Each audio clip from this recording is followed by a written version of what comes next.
Армысыздар, бауырлар. Менің аты жөнім Тамара Салихова. Соңғы уақытта қазақтың халықтық діні, діңгегі, түп тамыры, тұғияны Тәңір дініне, Тәңір іліміне оралушылардың саны көбейе түсуде. Соған байланысты жалпы Тәңір ілімі жайында, Тәңір діні жайында білгісі келушілердің қатары күннен күнге артып жатыр. Қалай ата-бабамыздың аруағына арнап қазақша Құран бағыштаймыз? Ата-бабамыздың басына барған кезде қалай қазақша Құран оқимыз деген сауалдар бар. Осыған байланысты жалпы қазақтың қасиетті жүйесі жайында, тәңірлік дүниетаным жайында, тәңірлік түсініктер жайында мағлұматтар беру үшін осы каналда ашып отырмын.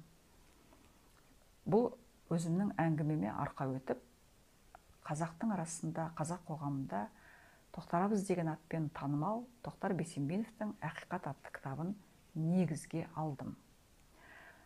Ең әуелгі тәңірлік түсінік намаз. Намаз бұл қазаққа тиесілі сөз. Намаз сөзді орап айту әдісімен кері оқыған кезде заман деген сөз шығады. Намаз, заман қазақтың қасиетті сөздері. Қазақтың тәңірлік дінінде намазды қалай оқиды, кім оқиды деген сауал туады. Бұрын қазақтың кәде-іс құдыс деген құрандары болған. Сол кәде-іс құдыс құранында Құдай: ей адам, заман заңдап, сенің қамыңды ойлап намаз оқитын мен дейді. Құдай намазды қалай оқиды?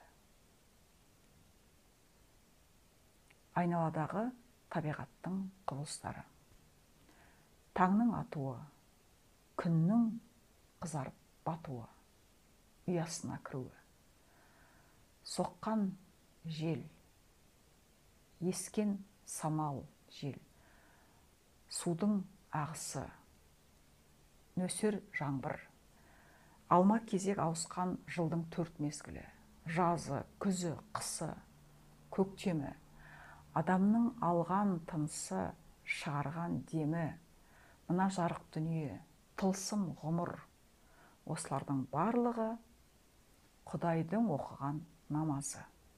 Иә, қазақтың тәңірлік дүниетанымында намазды оқитын Құдай. Ал адам сол Құдайдың оқитын намазына лайық істер жасауы керек. Намаз Құдайдан, ал адам өз тарапынан Құдайды мадақтау, Құдайға рахмет айту, алғыс айту мақсатында, Құдаймен ымыраласу мақсатында азан оқиды. Ол азан жайында келесі видеода айтамын. Осымен бүгінгі видеомды аяқтаймын. Көріскенше күн жақсы болсын.